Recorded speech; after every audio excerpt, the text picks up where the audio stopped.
Israeli सेना ने हवाई हमले में ईरान के रेवोल्यूशनरी गार्ड एयरफोर्स हेडक्वार्टर को नष्ट करने का दावा किया। इजरायली सेना ने तेहरान में एयरफोर्स हेडक्वार्टर पर हमला किया। इजरायली सेना के मुताबिक रविवार को ईरान में किए गए 140 ठिकानों में से एक हमला था। इजरायली सेना ने बताया कि लेबनान के साथ उत्तरी सीमा पर 2 इजरायली सैनिक शहीद हुए हैं। साथ ही इजरायली सैन्य प्रमुख ने चेतावनी दी कि ईरान के साथ युद्ध में लंबा वक्त लगेगा। अमेरिका, इजरायल और ईरान के बीच जंग का दिन ब दिन भीषण होती जा रही। अमेरिका ईरान पर बड़ा हमला करने की तैयारी में है।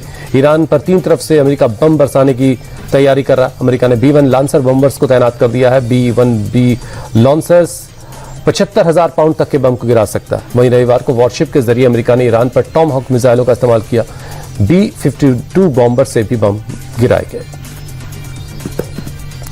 इजरायली सेना ने लेबनान में हमले का वीडियो जारी किया। इस हमले में कई ठिकानों को निशाना बनाते हुए दिखाया गया। इजरायली सेना ने दावा किया है कि पूरे लेबनान में 600 से ज्यादा ठिकानों पर हवा, समंदर और जमीन से 820 गोले बरसाए गए, जिनमें 190 से ज्यादा लोग मारे गए। इसके अलावा इजरायल ने बैरूत में एक बड़े होटल पर हमला कर एक ईरानी कमांडर को निशाना बनाने का दावा किया। लेबनान के मुताबिक हमले में 4 लोग मारे गए और 10 लोग जख्मी हैं। संयुक्त अरब अमीरात के रक्षा मंत्रालय ने एक वीडियो जारी करके ईरानी ड्रोन को मार गिराने का दावा किया। यूएई ने दावा किया कि उसके एयर डिफेंस सिस्टम ने 16 ईरानी मिसाइलों को हवा में मार गिराया, जबकि एक मिसाइल समंदर में गिरी। डिफेंस मिनिस्टर ने यह भी बताया कि यूएई के आसमान में 117 ड्रोन देखे गए, जिनमें से 113 को रोककर उन्हें खत्म कर दिया गया, जबकि 4 ड्रोन देश के अंदर गिरे।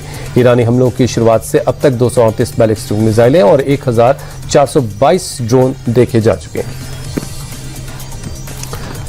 वेस्ट एशिया में चल रही लड़ाई में मरने वालों का आंकड़ा 1638 पर पहुंच गया, जिनमें ईरान में कम से कम 1230, लेबनान में 397 और इजरायल में 11 लोग मारे गए। अमेरिकी सेना के मुताबिक 1 मार्च को सऊदी अरब में सैनिकों पर हुई ईरानी हमले में एक सैनिक घायल हुआ था, जिसकी मौत हो गई है।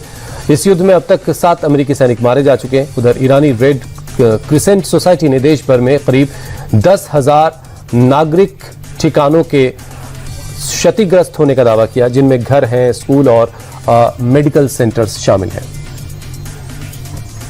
मिडिल ईस्ट में जारी युद्ध की आहट अब बांग्लादेश की सड़कों पर दिखाई देने लगी। राजधानी ढाका समेत पूरे देश में पेट्रोल पंप पर मीलों लंबी लाइन लग रही है। ईंधन खत्म होने के डर से लोग रातों रात लाइन में खड़े हो रहे हैं। गैस संकट की वजह से देश की 6 में से 5 फर्टिलाइजर फैक्ट्रियां बंद हो चुकी हैं, जिससे खेती पर भी संकट मंडरा रहा है।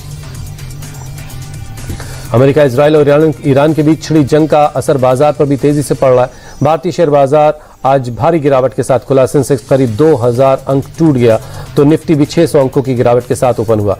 इधर अंतर्राष्ट्रीय बाजार में कच्चे तेल यानी क्रूड ऑयल की दाम 3.5 साल के अपने उच्चतम स्तर पर है। ब्रेंट क्रूड की कीमत $100 पर बैरल के पार चली गई है। इससे पहले 2022 में कच्चा तेल $100 के पार गया था।